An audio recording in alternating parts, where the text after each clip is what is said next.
So are you ready to receive the impartation today? Yes. Amen. So, last Sunday, si Pastor Wilbert po ay nagturo ng Kingdom Keys at siya po ay natapos niya po yung third point doon po sa Kingdom Acceleration. He gave emphasis to what will happen this year, 2024. Naunawaan niyo po ba yung mga mangyayari ngayong 2024? Pag hindi niyo po naunawaan, balikan niyo po yung preaching niya nung Sunday. Hello? Hello?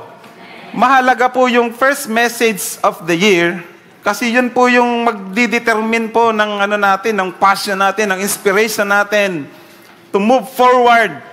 Kahit anong mga challenges ang humarap sa atin, importante po yung first message, yung declaration ng ating senior pastor about Kingdom Acceleration. So from Kingdom Manifestation last 2023, this year naman is for Kingdom Acceleration. Under these 4 points, meron pong 4 na points under this sa kanya pong tinalakay. At ang number 1 po niyan ay accelerated prophetic fulfillment. Pangalawa ay abundant provisions. Hindi ko na po yan tatalakayin kasi natalakay na po niya yan. At binigyan niya po ng emphasis dyan at talagang kailangan nating gawin ay how are we going to accelerate.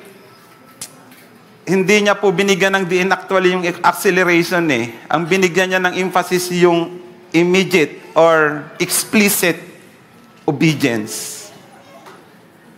Sabi niya, hindi tayo nakapokus sa acceleration lang. The focus this year is explicit obedience. Sabihin mga sa katabi mo, explicit obedience. So, tapos na po siya sa unang dalawa, accelerated prophetic fulfillment, abundant provisions in supplies. So, even in times of crisis, binigyan din niya ng emphasis, God will supply all our needs. Pag tayo po ay nakapaloob doon sa mga prinsipyo, ina-apply po natin yung mga prinsipyo and laws na kanya pong binitawan o dineclare po sa atin. So, abundant provisions in supplies and yung awesome protection and security. I think dito po siya natapos sa part na to. Awesome protection and security. So dito po tayo magtutuloy. Dito po tayo magduduel today. Though ito po ay napasadahan niya na. So para lang po ma-connect natin yung story last Sunday, babalikan po natin ng konti yung mga tinalakay niya nung nakaraang Sunday. And we will proceed po doon sa binigay ng Lord na message sa akin para sa inyo. Sabihin mo sa katabi mo, gusto ko yan. Kasi while I'm preparing this, kasi actually, medyo nagkaroon po ako ng kaunting, siguro dahil sa kabisihan ng nakaraang linggo, ang nasa isip ko, si Pastor Wilbert pa rin ang mag-speak. Pastor, yun lang nasa isip ko, but tumawag sa uli kahapon, ng hapon, sabi niya, Chris, sino magpipreach bukas? Ha? Ha? Sino? Sabi ko, wala, ako talaga. Ako talaga. Di ba? And that's a great privilege to speak for God today. Sabi ko, salamat sa Panginoon kasi pinuno niya tayo doon sa Baguio. Sino sa inyong na-receive niyo yung portion niyo sa Baguio Convention? Parang mahina yung ano niyo, amen niyo. Yung mga nakatanggap ng revelation, ng pagpapalakas, motivation, encouragement, inspiration, at lahat na kailangan natin to work for God, sumigaw ng amen. Amen! Ayan. So, lumakas na. Di ba? So, ngayon po, itutuloy ko uli. Balik tayo dito, baka lumayo ako eh. Kunti na lang po yung oras. Kanina po sa pagsamba, I feel that merong gagawin talagang Panginoon na something kakaiba ngayong taon na ito sa ating church. Hindi ko alam sino nag-speak in tongues kanina at in-interpret niya yung tongues. Meron dito kanina, narinig ako. Nakita mo yung... Sinong... wala. Hindi ko siya naintindihan kasi pag musikero ka pala, ngayon ko lang nalaman, may mga nakalagay sa tenga na to na... Dati yung musikero noon, kami walang ganito yung nakalagay sa tenga na ini-instructionan ka, o ganito na, ganito, ganyan. Tapos nagwo-worship ka, taas ang kamay, tumutugtog ka. Ang dami mong kailangang ayusin, intindihin. Ngayon ko na-realize na ang musikero pala ngayon, kakaiba. Hindi namin pwedeng sabayan ni na Pastor Mark ito ngayon. Kasi may nakalagay dito, tutugtog na ako dito. Sabi ni Aris, Pastor, ilagay mo yung isa.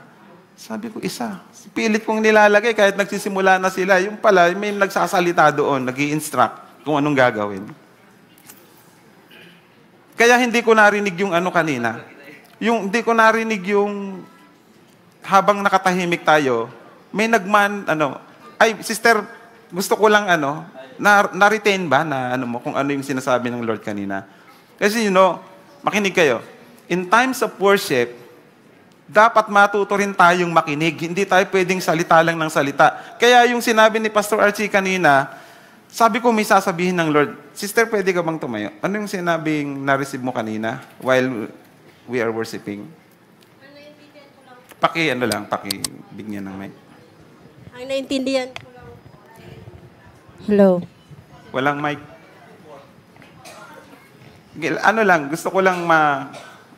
Gusto lang naming madinig kung ano yung naintindihan mo kanina. Hello. Kasi dalawa yung ginawa niya eh. Nag-speak in tongues siya, and then in-interpret niya yung tongues niya. And that's biblical po naman yun. In our congregation, we believe on that. So ano po yung na-receive niyo kanina?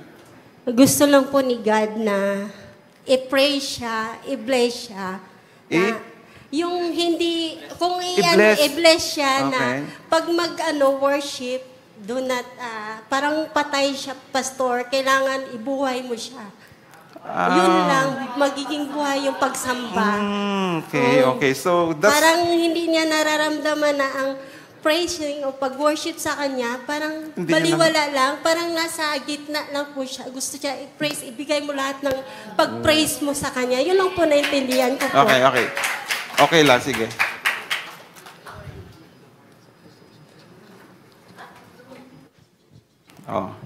So that's it eh. Alam nyo, very important po talaga when it comes to worship na hindi ka lang kumakanta eh, kundi yung kanta dinadama mo at alam mong pumapasok sa puso mo yung mensahe ng kanta. Kaya sabi ng Lord kanina, as sister says, na dry. Kung gusto niya ay yung pagpupuri na galing sa puso mo, maging lifestyle mo yung worship mo, at hindi lang sa dito ang pagsamba. Ginagawa mo yan lagi pag sinabing lifestyle. Ang praise natin ay dapat hindi dry. Our worship must not be dry. Kaya yung kanina, nung tumahimik, naramdaman ko merong i-remind ang Lord sa atin. And lagyan po natin ng note yan. I-take note mo natin sa ating puso yan, sa isip natin, na ang kailangan ng Diyos ay hindi lang presensya ninyo rito, kundi yung tunay na pagsamba na galing sa puso natin. Ulitin ko, it is good na naandito tayong lahat. But ang kailangan ng Diyos ay hindi yung presensya mo, kundi yung puso mo. Naandito ka ba? Ang puso mo ba ay nasa Panginoon? O ang puso mo ay malayo? You are worshiping with your lips, but your hearts are far away from God. That's two different things. I believe God wants us to be intimate with Him. Ibinabalik ng Panginoon yung intimacy with Him. In the kingdom of God, binigyan ho ng emphasis ni Pastor Wilbert in the last part ng kanyang tinuro sa Baguio, yung intimacy with God. We will never experience the peace of God, the joy, the blessing, if hindi ho tayo mag-create, hindi natin gagawing passion natin na maging intimate tayo ng Panginoon. Sabi ko nga po, yung attitude ng tao, yung ugali ng tao, yung pag-respond ng tao, nakadepende lagi yan kung ikaw ay aware na kasama mong Panginoon. Kasi pag aware ka na ang Diyos ay katabi mo, hindi ka magbibigay ng anumang mga salita or mga reaksyon na makakasakit ng kanyang pangalan. And that is about intimacy. If you know that God is with you, kasama mo palagi, umalis ka ng bahay mo, alam mo kasama mo siya, ay kahit po anong challenge ang humarap sa inyo, you will be able to win that challenges sa buhay mo.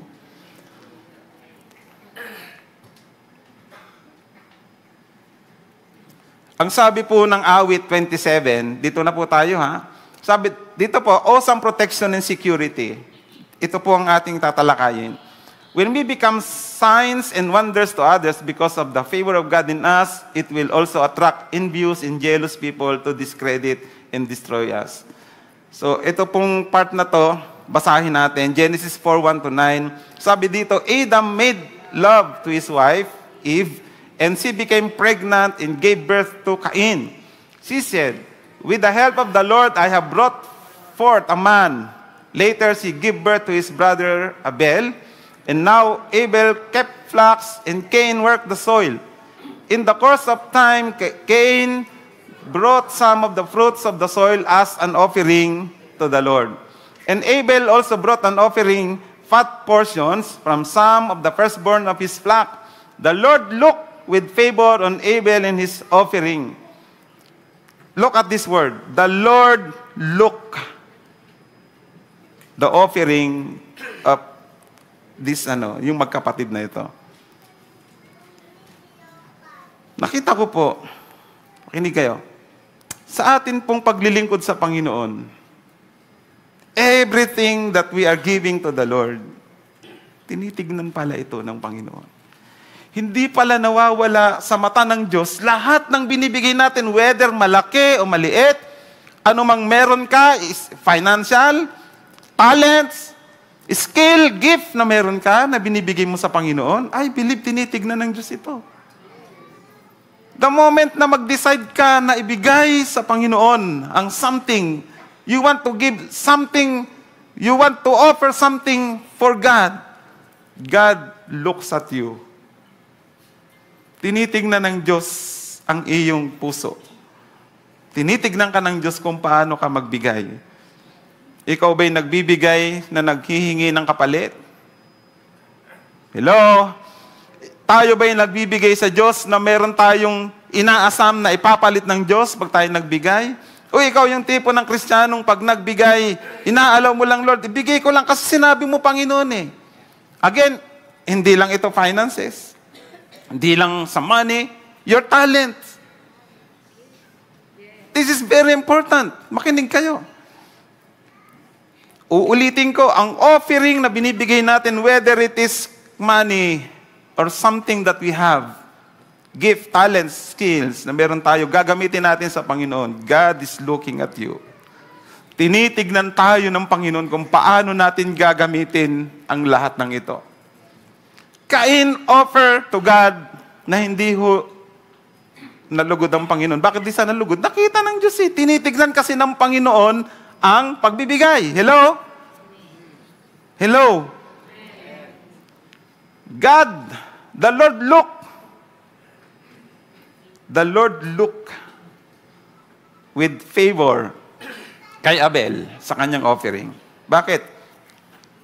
Pastor Wilbert stretches last Sunday that his offering is according to what? Prescribed offering. Sabihin natin prescribed. According to prescription na sinabi ng Panginoon ng kanyang ibinigay. Yung isa, nagbigay din naman, pero hindi according to God's prescription. Sabihin natin prescription.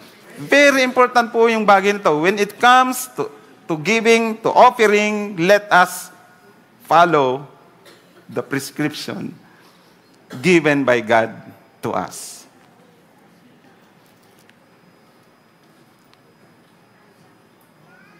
Ang sabi diyan, the Lord said to Cain, why are you angry? Why is your face downcast? If you do what is right, will you not be accepted? Kung tama ba yung ginawa mo, hindi ka ba tatanggapin? Hindi ko ba tatanggapin yun? Kung tama ang iyong attitude, yung iyong pagbibigay sa akin, the way you give it to me, yung process, yung prescribed na gusto ko, binigay mo, hindi ko ba tatanggapin yan? That's the yun ang problem Marami po sa atin gusto nating magbigay. Pero ang gusto nating pagbibigay ay hindi based doon sa prescription ng Panginoon. Kundi, ang gusto po natin ay kung ano yung gusto ng sa atin lang. Naniniwala ba kayo na meron kayong gustong ibigay sa Panginoon? Lahat tayo gusto magbigay, pero may prescribe kasi ang Diyos. May prescription ng Diyos kung paano ka magbibigay. And that is what God wants us to do. That's why, nabanggit din ni Pastor Jan na in the Bible, in the history, the first murder is also, nag-start yan sa panahon ni Cain at Abel. Within the family. Ulitin ko, ang first murder ay nangyari within the family, hindi outside, hindi sa street, hindi sa prison, hindi sa trabaho, hindi doon sa mga may inuman nangyari ang unang murder. Ang unang patayan ay nangyari sa loob ng bahay. Hello? Pag hindi po tayo naging maingat dito, hindi mo alam, pinapatay mo na pala ang asawa mo, pinapatay mo na pala ang anak mo. Why? Because yung galit, yung hatred, na pwedeng pumasok sa puso natin can lead us. In fact, sabi ng Bible, tumingin ka lang or yung pagkaroon ka ng galit o hatred sa kapwa mo, you are sinning against God. Anong kasalanan yon? Pagpatay. Pinapatay mo ng isang tao kung ikaw ay may galit sa puso mo doon sa isang tao. Hello? Nandiyan po ba kayo? Hindi kalooban ng Diyos. Pero hindi natin alam, minsan, nadadali tayo ng galit. Pinapatay mo na ang kamag-anak mo. Dahil sa lupa. Diba? But it is not the word of the Lord, it's not the will of the Lord na tayo po ay mag-dwell doon sa ganong bagay because ang Diyos po ay may plano sa buhay natin. Dito po nakita natin na as Pastor Wilbert shared this, talagang grabe, Hindi mo ma-imagine na yung unang pagpatay sa loob ng bahay mangyayari. Tignan nyo ang mga bahay ninyo ngayon, ang inyong buhay ngayon sa loob ng pamilya ninyo. Is there something that is missing? Meron bang bagay sa pamilya natin na missing? Bakit kahit Kristiyano na tayo, naandun pa din yung pag-aaway-away. Okay lang na magkasalitaan ng isang araw pero isang taon na, 2 taon na, hindi pa kayo nag-iimikan. Dahil lang sa isang bagay na hindi nyo mapagkasunduan, nagkagalit kayo. Dahil lang sa tain ng aso, sa harap ng inyong bahay, hindi kayo nagkasundo. Nagalit ka na halos, patayin mo na. In fact, sabi ko nga sa inyo, sabi ng Bible, pag ikaw ay nagalit sa isang tao, magkaroon ka ng hatred sa tao, pinatay mo na siya, kahit hindi mo siya pinapatay ng natural. Kahit hindi mo siya tinataga o binabaril, pinatay mo na siya. Gusto niyo bang maparatangan kayo ng Panginoon na mamamatay tao? But take note. Maraming Kristiyano, mamamatay tao. Hello, anya pa ba kayo sa taas? Hindi alam na pumapatay na pala.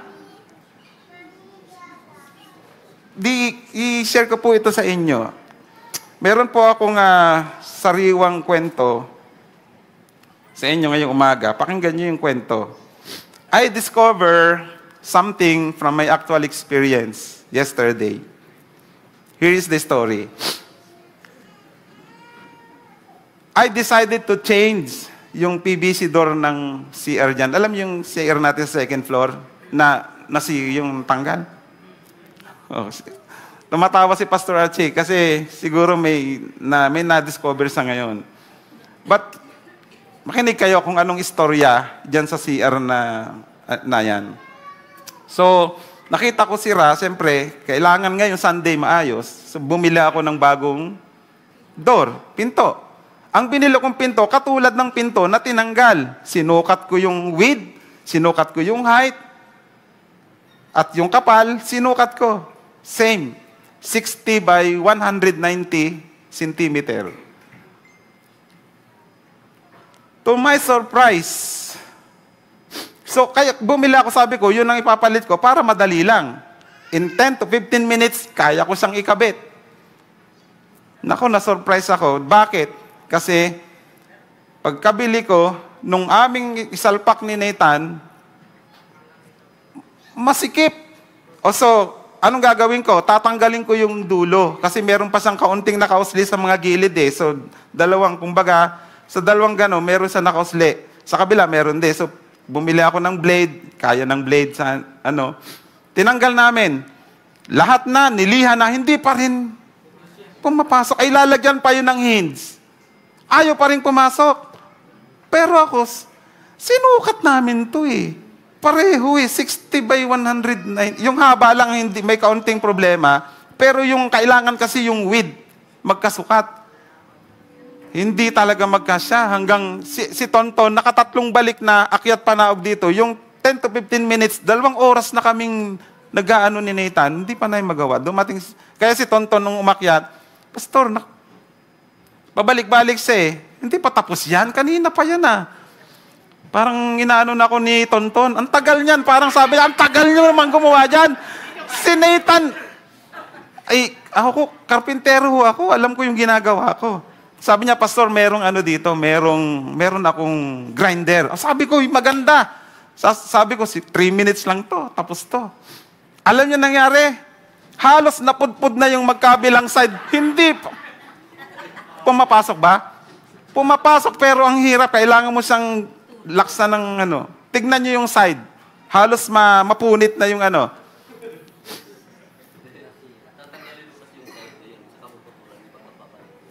So, yun ang hindi nangyari. Pero ang aking sinasabi, ang sukat ng binili ko at tinanggal, pareho.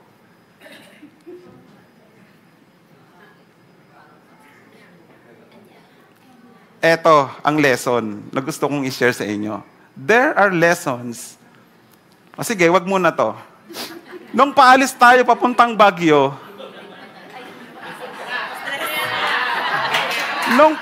sa papuntang Baguio, inassure natin na yung bus ay darating ng alas 4. Okay, ikukwento ko sa inyo to para maintindihan nyo. Dahil may lesson ho meron akong lesson na gustong ipukpok sa inyo ngayong umaga. Ipupukpok ko talaga to. As far as myself, tsaka yung City Hall is concerned, doon kausap ko, okay. Planado. Hanggang, ang kinintay ko lang driver, yung number. Noong Monday ng gabi, binigay, magti-10 o'clock na ng gabi. So, nag-text ako, sabi ko, Sir, tomorrow, alas 4 sa Land Bank ang ating call time. So, expected ko, 5 a.m. makakaalis tayo.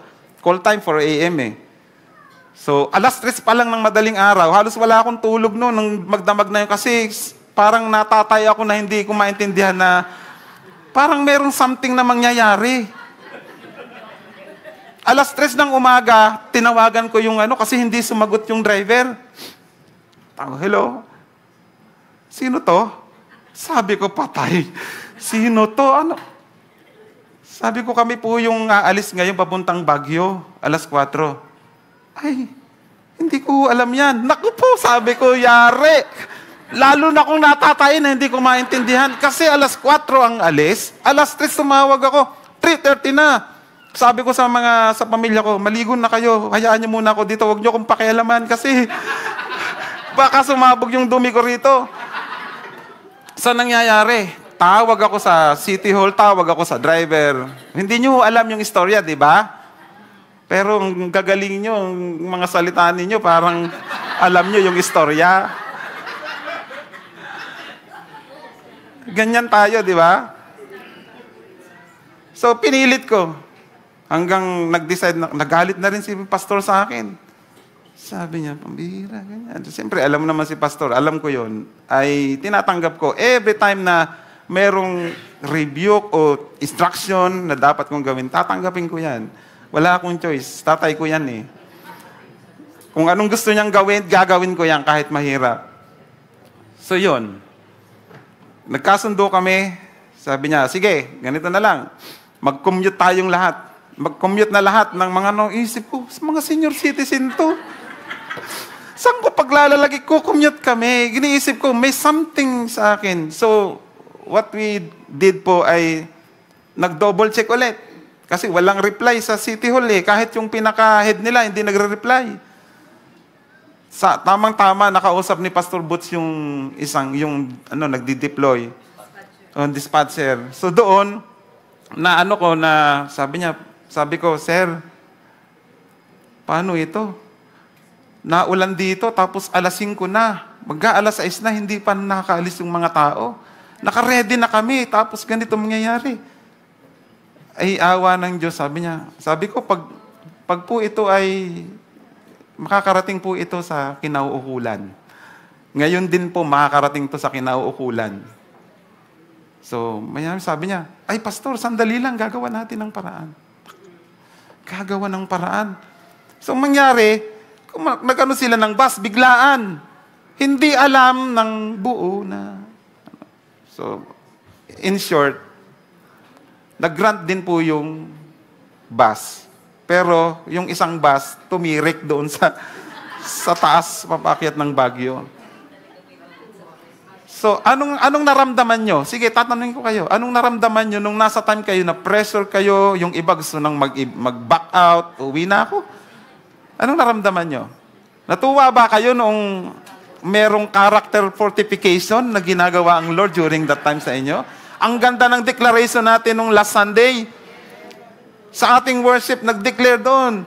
Even sa preaching ni Pastor, character fortification. Hindi nyo ba naiintindihan yon, mga kapatid? Oh, yung mga nakaintindi, salamat. Pero yung hindi nakaintindi, dapat maintindihan nyo. Na ang nangyayari during that time ay character fortification. Inaayos ng Diyos ang ating mga pag-uugali during that time. Nakarating din naman kayo, di ba? Oh, meron ng nakarating din awa ng Diyos. Pero yun nga lang, ang daming challenges, ang dami nating hinarap na hirap. Akala nyo kayo lang ang nahihirapan.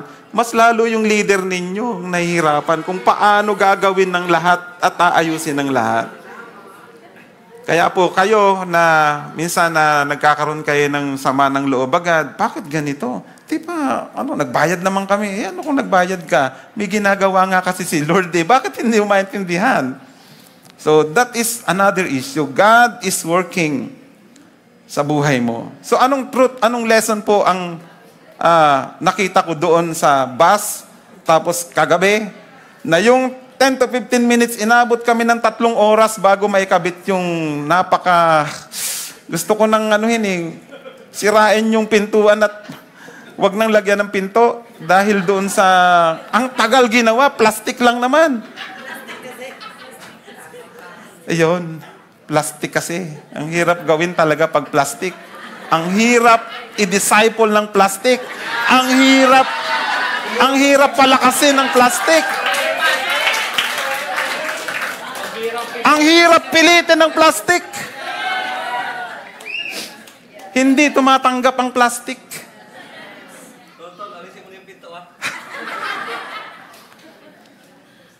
Number 1 point. Anong natutunan ko dito? Ito lang naman talagang lesson na gusto kong i-share sa inyo ngayong umaga. Kasi, actually, wala po akong ka-idea kung anong sasabihin ko ngayon. But kaninang umaga, God brought me here in just a matter of 1 hour. Ayan, ang unang point. Ang pasensya mo ay palaging nakasalang sa pugon.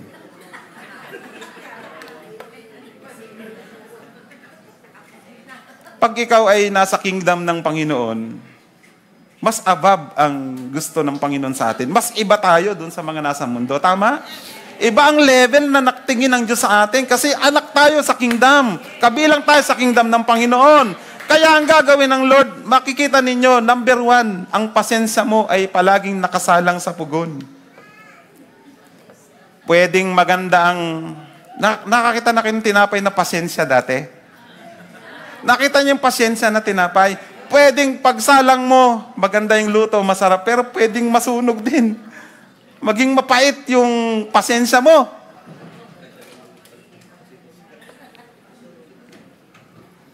Ito po ang unang dinidevelop ng Lord sa atin, lalo na sa mga anak ng Diyos. Dinidevelop niya palagi, tatandaan niyo lagi na ang pasensya niyo nakasalang sa pugon. It determines kung masusunog o magiging masarap ang kalalabasan ng tinapay na pasensya doon sa loob ng pugon. Di ba, Pastor Aida? Gusto mong maging masarap ang tinapay? Yung pasensya? Ano bang itsura ng pasensya na tinapay? Bilog na parang... okay. Parang ignog. Pasensya. Parang pambala sa tirador, no? So, yun po ang pwedeng mangyari sa atin. Lagi po yan tatanda natin. We are always doon nakalagay sa pugon ng pagpapasensya. Pangalawa, mahirap pag-isahin ang luma at bago. Mahirap pag-isahin ang luma at bago. Di ba? Meron din naman sa Bible na sinasabi, yung lumang sisidlan, tsaka yung bagong sisidlan. Ang dami mo dapat gagawin. Mapatao man yan, mapaprinsipyo o katuruan, mahirap pong pag-isahin. Kailangang merong tapyasin. Hello? Otherwise, hindi magkakasundo at sa huli maghihiwalay kasi hindi nagpatapyas. Tinatapyas, pero ayaw magpatapyas. Panayang ilag. Tapyasin natin tong part na to kasi hindi maganda to. Ilag, layo, alis. Ayaw magpatapyas. Tignan mo yung katabi mo kung natapyasan na yan. No? Sabi mo sa katabi mo, pag hindi ka umayos, tatapyasan kita.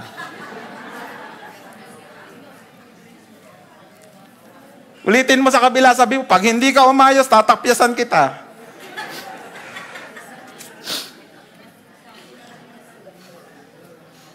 Mahirap pagsamahin ang luma at ang bago. Kailangan mong mag-adjust.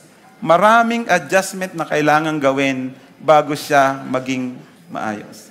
Maraming ugali sa buhay ng Kristiyano na dapat ayusin at baguhin para maging sakto siya at magkaroon ng pagkakaisa sa loob ng simbahan. At kailangan dyan ang maisalang ka palagi sa pugon para ikaw ay matapyasan. Pangatlo, palaging may hamon tayong harapin. Hindi pala. Hamon. Hamon ba, no? Palaging may hamon tayong haharapin. Kaso, hamon pala. Challenges. Marami po tayong mga challenges na haharapin. Palagi, araw-araw sa buhay natin. The truth is, makinig kayo, hindi ka dapat patalo. Hello? Hindi ka dapat patalo sa mga hamon ng buhay. Okay ba kayo dyan? Nasa taas? Tahimik kasi kayo parang tinitignan nyo lang kung paano ko magdi-deliver ng message ngayong umaga Buti pa yung KSP, may hamon din, di ba? Nakatikim tayo lahat ng hamon. Pero pag pinag-usapan na ang hamon sa buhay, naku po, parang ayaw niyong matikman ang hamon sa buhay. Ulitin ko, pag may hamon, hindi ka dapat magpatalo. Anong ibig sabihin? Harapin mo ang hamon ng may katinuan ng isip. Hello? Katinuan ng isip.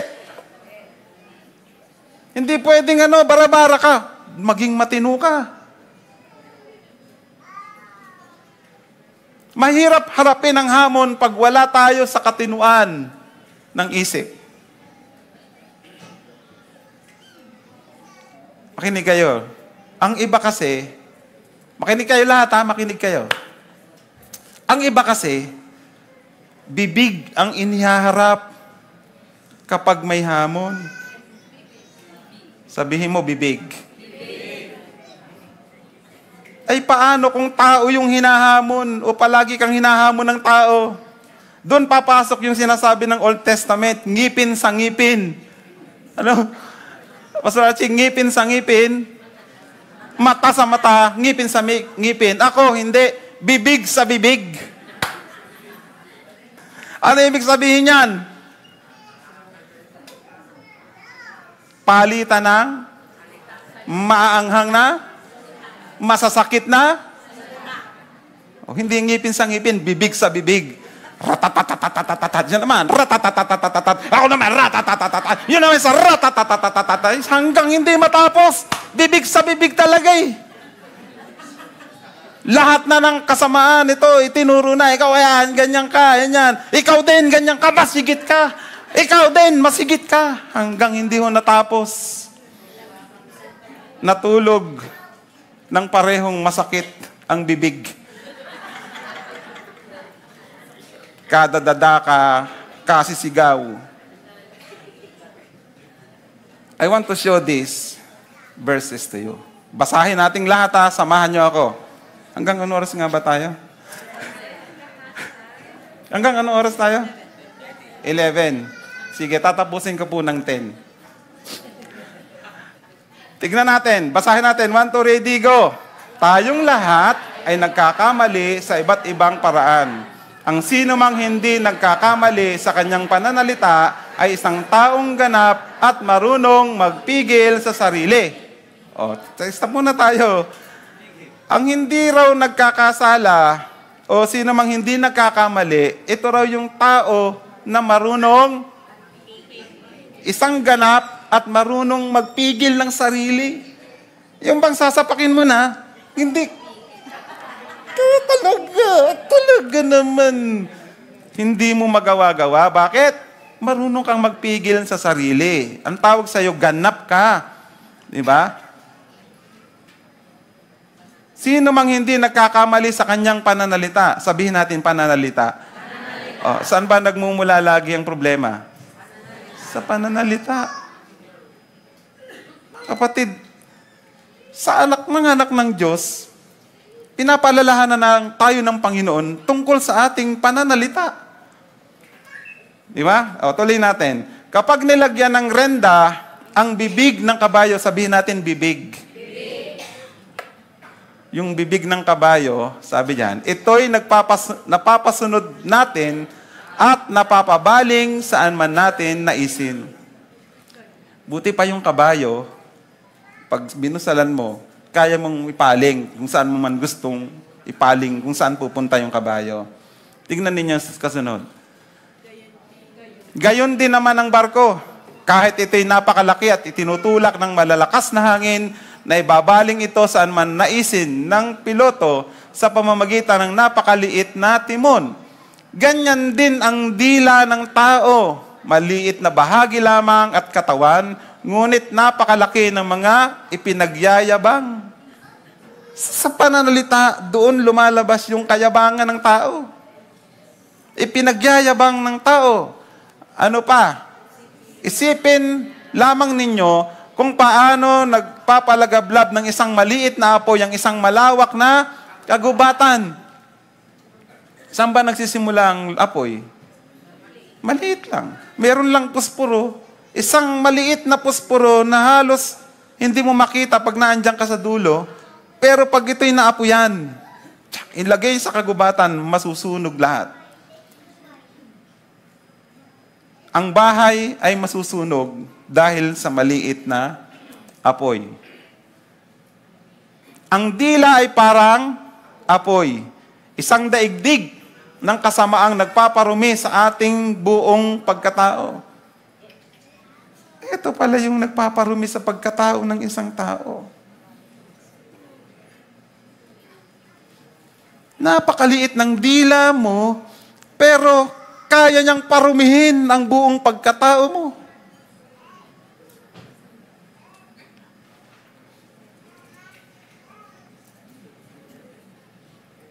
Anong sabi diyan?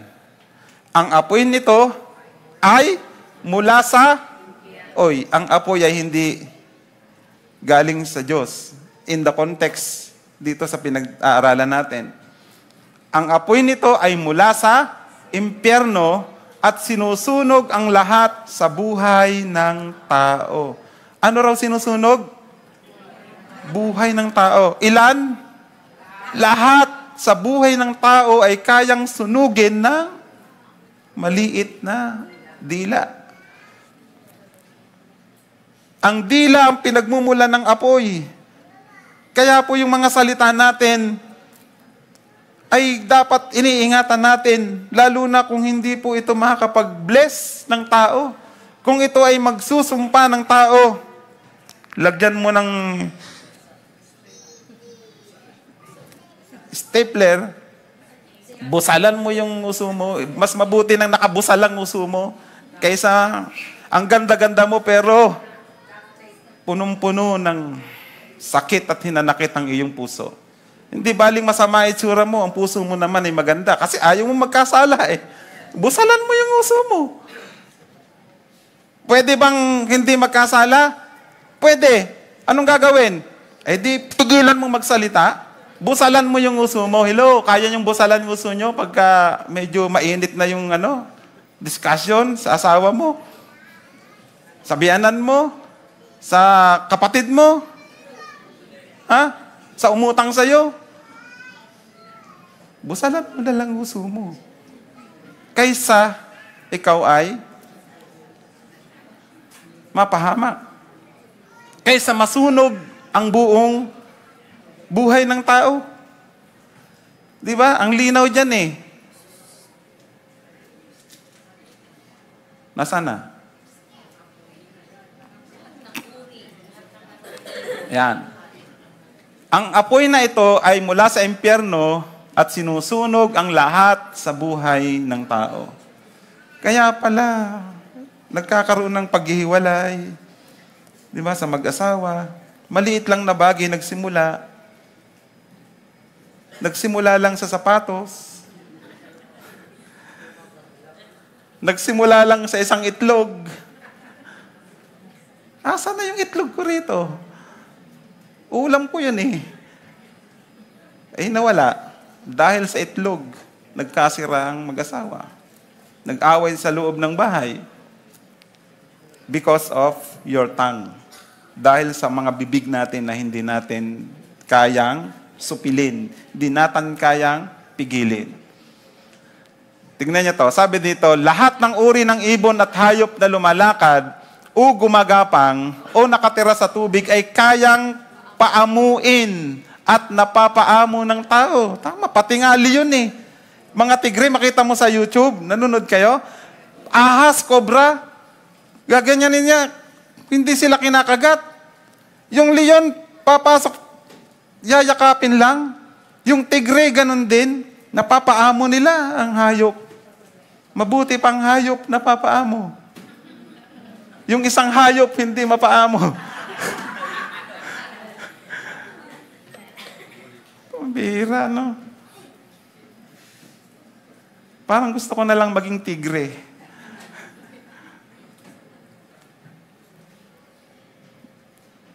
Ngunit, wala pang nakakapagpaamo sa dila. Ayan, mandaan nyo.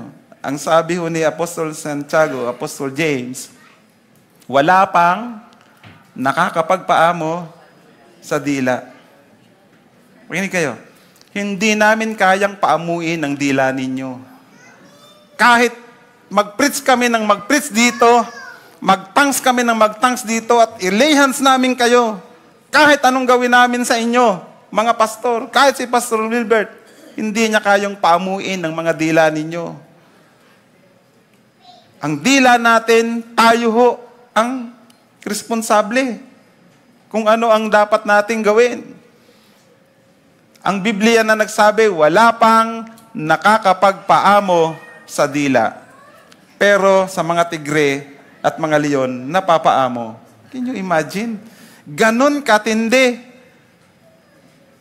ang bibig ng tao. Hello? Diyan pa ba kayo?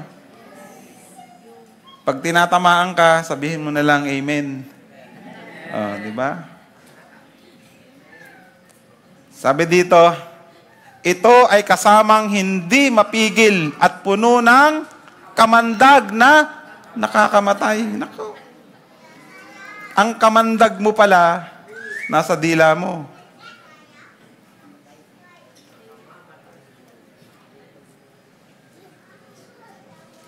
Ito ang ginagamit natin sa pagpupuri sa Panginoon at Ama.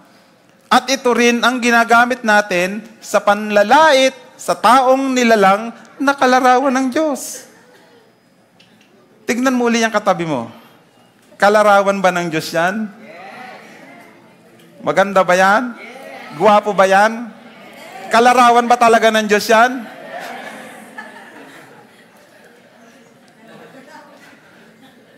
Ito, ginagamit natin yung ating dila, malimit. Naiisan tayo ng kaaway kasi sa halip na gamitin natin sa pagpupuri sa Panginoon, pagpapasalamat sa Diyos, ginagamit natin para laitin natin ang ating kapwa. And that's, hindi magandang bagay na makitaan tayo ng Panginoon out of your mouth. Sa halip na maging pagpapala sa Diyos ang iyong binibitawan, ito ay nanlalait ng kapwa mo, nagmamaliit, naninira, pumapatay ng kapwa mo. Hello, niyan pa po ba kayo? Tuloy natin. Sa iisang bibig nang gagaling ang pagpupuri at panlalait. Pagpupuri at panlalait galing sa bibig natin. Hindi ito dapat mangyari, mga kapatid. Anong sabi ni Apostol Santiago? Hindi ito dapat mangyari sa atin, mga kapatid. Ang tanong, kapatid mo ba yung nasa tabi mo? Yung nasa likodan mo? O maliban lang kung hindi mo kapatid yan. Kasi sa mga kapatid, dapat hindi daw nangyayari yan. Kung kapatid mo yan, wala dapat bungangaan. Di ba? Kung hindi mo yan kapatid, meron kang laya. Mamili ka kung pipiliin mo to, bubungangaan mo siya, o hindi mo siya bubungangaan. O mag-aaway kayo, o hindi kayo mag-aaway. Hindi lumalabas sa isang bukalang tubig, tabang at tubig alat. Mga kapatid, eto na naman, mga kapatid, sabihin mo kapatid, hinding-hindi makakapamunga ng olibo ang puno ng igos o ng igos ang puno ng ubas. At lalong hindi rin bumubukal ang tubig tabang sa bukal ng tubig alat. Sino sa inyo ang marunong nakakaunawa? Sino sa inyo ang marunong at nakakaunawa? Meron ba ditong marunong at nakakaunawa?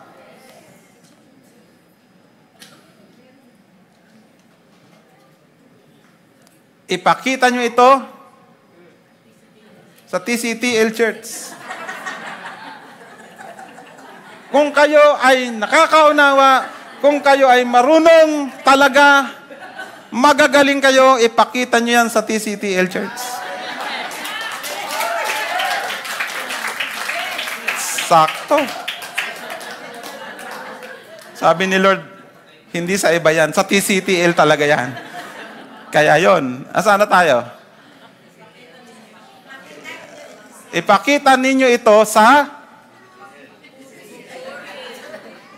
pamamagitan ng wastong pamumuhay na bunga ng kapakumbabaan at karunungan. Hallelujah! Palakpakan natin ang Panginoon. Dapat pinapakita. Hindi ka mayabang. Kaya mong lumuhod sa iyong kagalit. Hindi ko naman sinabing luhudan mo. But I'm talking about pagpapakumbaba. Hindi yung ikaw yung nakataas. Yung taas mo na. Hindi ka na ma-reach. Para kang telepono na hindi ma-reach. Cannot be reached ka na. Hindi ka marunong magpakumbaba. Ay gamitin daw natin maging wasto ang pamumuhay. At yung wastong pamumuhay ay bunga ng pagpapakumbaba at karunungan. Kaya nga po yung pakikinig natin ng salita ng Diyos, ito po ang maglalagay sa atin ng karunungan. Yung pagkatakot natin sa Diyos ang magbibigay sa atin ng karunungan. The fear of the Lord is the beginning of wisdom. When you fear the Lord, then wisdom will come to you.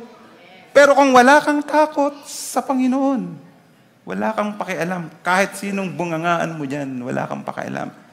Kahit alam mong kapatid mo, pananampalataya mo, wala kang pakialam. Bakit?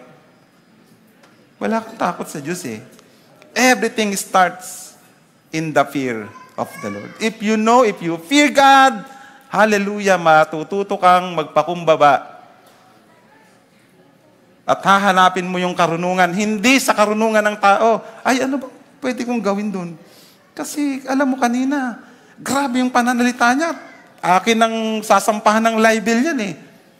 Ano bang pwede kong gawin? Sabi nung biningan mo ng payo, ay, hindi, sige. Puntahan mo. Sampalin mo, kaliwat kanan. Matauhan. Patay kang bata ka. Nung sinampal mo, sinampal ka din, kaliwat kanan. Nagsampalan kayong dalawa. Saan kayo nakarating? Sa barangay. Hindi kinaya sa barangay, dumating sa husgado. Hanggang parehas kayong nakulong. Yung nagagawa ng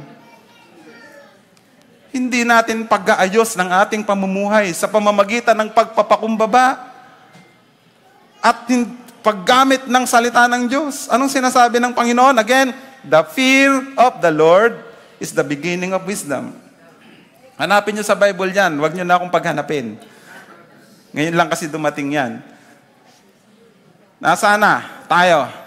Ngunit, kung ang naghahari sa inyong puso ay inggit at makasariling hangarin, huwag ninyo itong ipagmalaki at huwag ninyong ikaila ang katotohanan. Kalain mo to si Apostol Santiago. This is practical Christianity. Hindi pwedeng spiritual ka. Hallelujah, hallelujah. Ay, ano ka ba?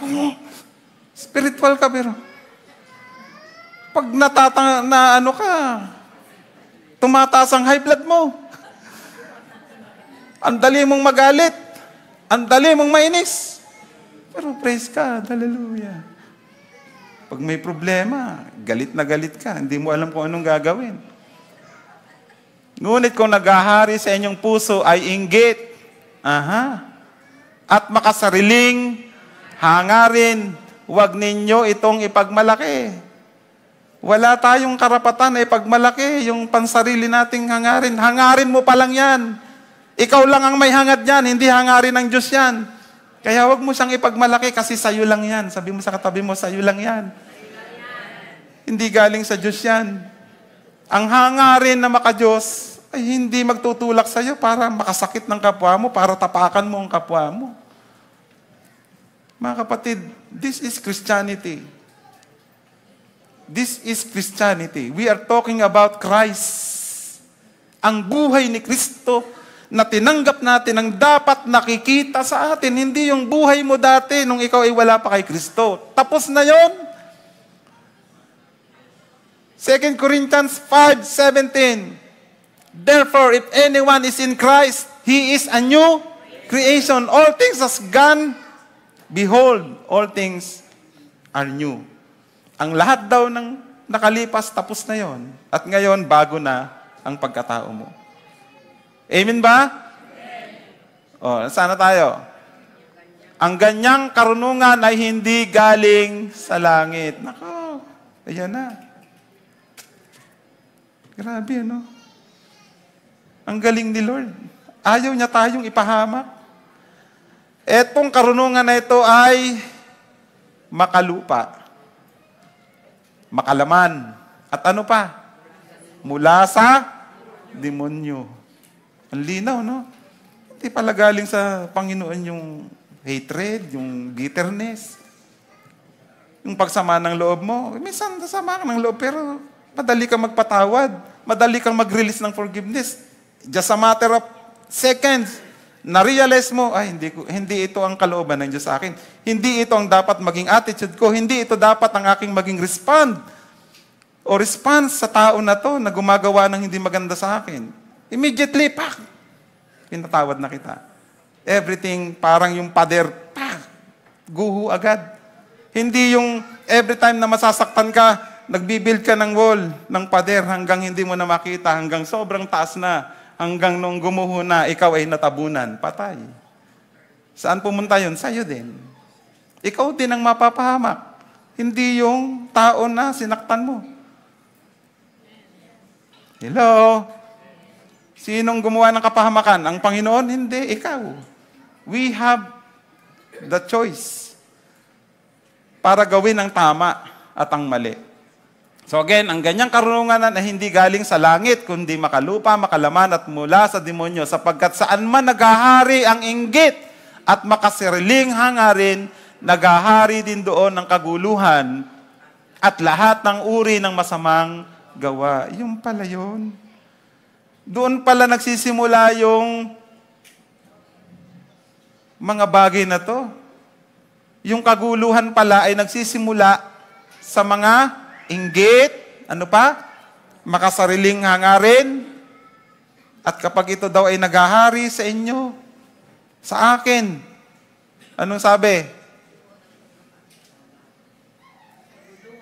Merong kaguluhan sa loob ng buhay mo at loob ng bahay mo. Malinaw? Kapag naghahari yung dalawang bagay na yan, inggit at makasariling hangarin, magulo ang buhay mo, magulo din ang bahay mo.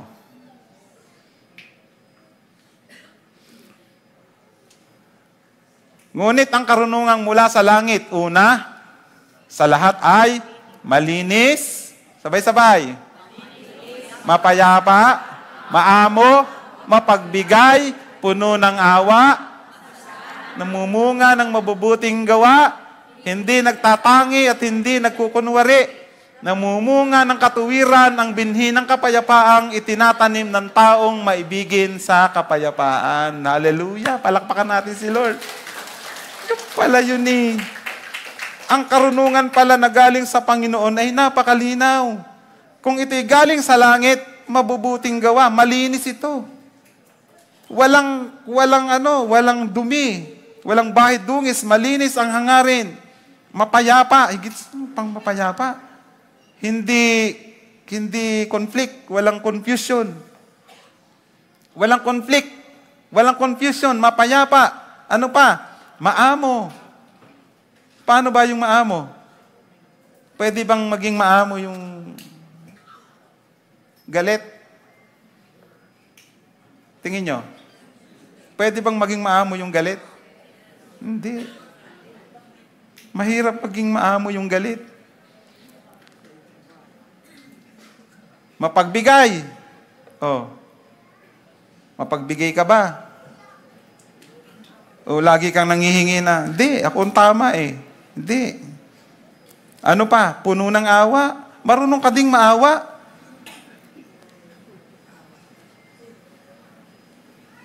Noong magko-commute yung mga senior citizen, awang-awa ho talaga ako eh. Hindi ho talaga ako makamove on doon sa bus na yun eh. Tapos meron pang may bata, sabi ko, nang kahinat na ng mga to. Aalis sila ng makakyat. Bago makakyat doon sa hagdan, no? Ilan yan? Ilang senior citizen yan? Bababa sa bus. Nako, sabi ko, aabutin ng hating gabi to. Kaawa. But you know, God is good. Kasi, meron palang tinuturo ang Diyos sa atin na hindi natin nakikita, pero pinakita bigla ng Panginoon sa atin. That's why I texted everybody, huwag kayong mag-alala. We are now in character fortification. May ginagawa si Lord, tumahimik kayo. Puro reklamo eh.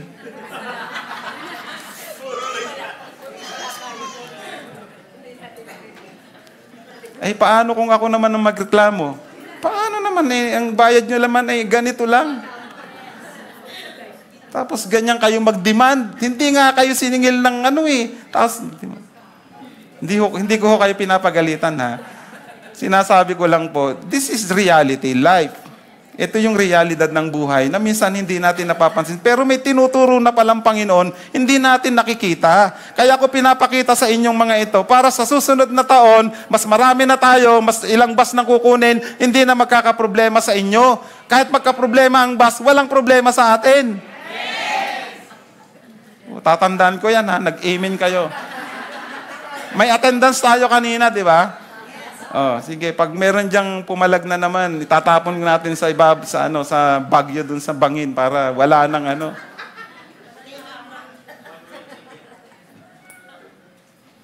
Sige, tatapusin na natin, huwag kayong mag-alala. Mapagbigay, di ba, masaganang namumunga, yan, maganda pong makita yan na tayo namumunga. Kapag dala tayo ng mga kaluluwa, paano ka makapagdala ng kaluluwa o ng tao sa Panginoon? Kung yung buhay mo ay hindi kasiya-siya. Lagi kang nakaangil. Nakikita ng kapitbahay mo pag sumigaw ka. Dinig sa kabilang kwarto nga, kabilang bahay, kabilang barangay, ang sigaw mo. Kulang na lang. Ay, nako. Kapatid, kung ikaw ay kinakausap ng Panginoon, ayusin natin ang ating mga responses. Dapat namumunga tayo, mabubuting gawa, hindi nagtatangi at hindi din plastic. Plastic. Nakukunwari, plastic. Sabi mo sa katabi mo, hindi plastic. Ulitin mo, hindi ako plastic. Hawakan mo, plastic ba yan? Baka hindi. Hindi nagtatangi, hindi nagkukunwari, namumunga ng anong binubunga dapat? Katuwiran. Namumunga tayo dapat ng katuwiran. Ang binhi ng kapayapaang itinatanim ng taong maibigin sa kapayapaan. Saan ang whole truth dito? Pag ang desire natin lagi ay mapayapang buhay, ayon sa kalooban ng Panginoon, mabubuhay ka talagang mapayapa. Pero kung yung iyong sariling kagustuhan ay iaalaw mong imani-obra ka, diyan magsisimula ang gulo sa buhay mo. Ulitin ko, diyan nagsisimula ang gulo sa buhay mo at sa pamilya. Pag yung iyong pansariling hangarin at kagustuhan ay gusto mong i-push, wag na. Tigilan mo na yan. Ang plano po ng Panginoon sa atin ay para tayo po ay mag-accelerate ngayong 2024. Hello? God wants our explicit obedience. If you want to accelerate this 2024, He needs your explicit obedience.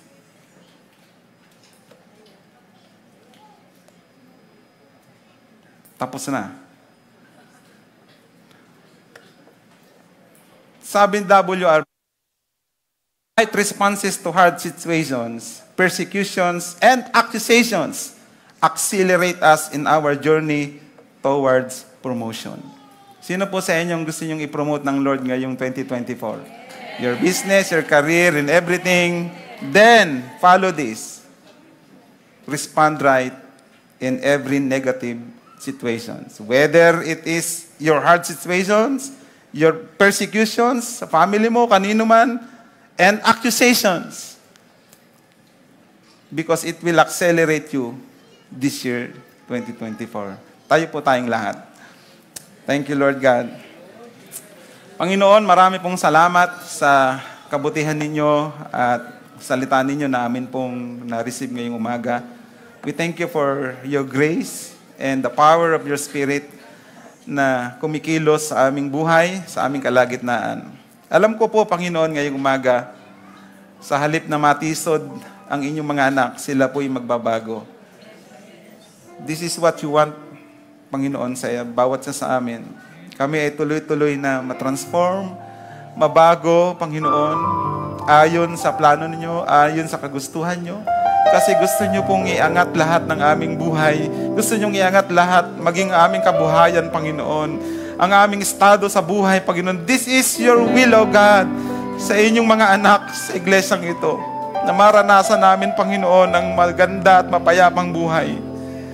Ayaw naming mabuhay sa kaguluhan, sa sama ng loob. Today, Lord, amin pong kinukonfess sa iyo lahat ng aming mga maling nagawa, ang mga sakit, Panginoon, naming daladala na hindi mo kalooban. Lord, ito po'y alisin ninyo sa puso ng mga anak ninyo na nakakaranas nito, Panginoon.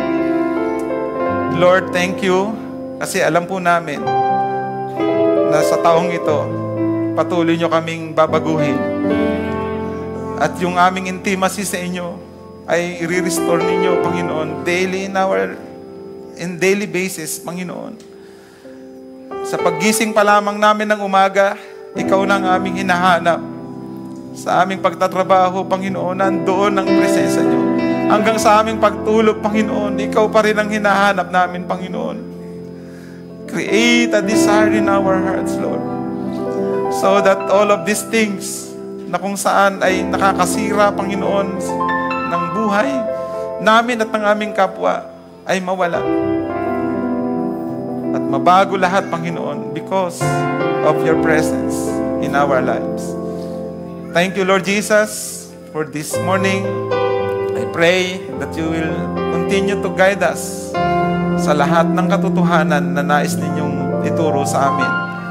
As individuals, as family, O God, Lord, I believe na meron po kayong ginagawa at patuloy na gagawin sa bawat sambahayan. Patuloy yung palalakasin ng aming mga pamilya, ang buhay ng bawat isa, Panginoon. Magiging testimony, Panginoon, ng aming mga buhay. Kami magiging buhay na patotoo sa labas, sa mga tao na aming aabutin ngayong year, Panginoon. Oh God, hallelujah, tulungan niyo po kami na magawa po namin lahat po ng inyong itinuro sa amin sa araw na ito. Thank you, Lord. This is my prayer. In Jesus' name, amen.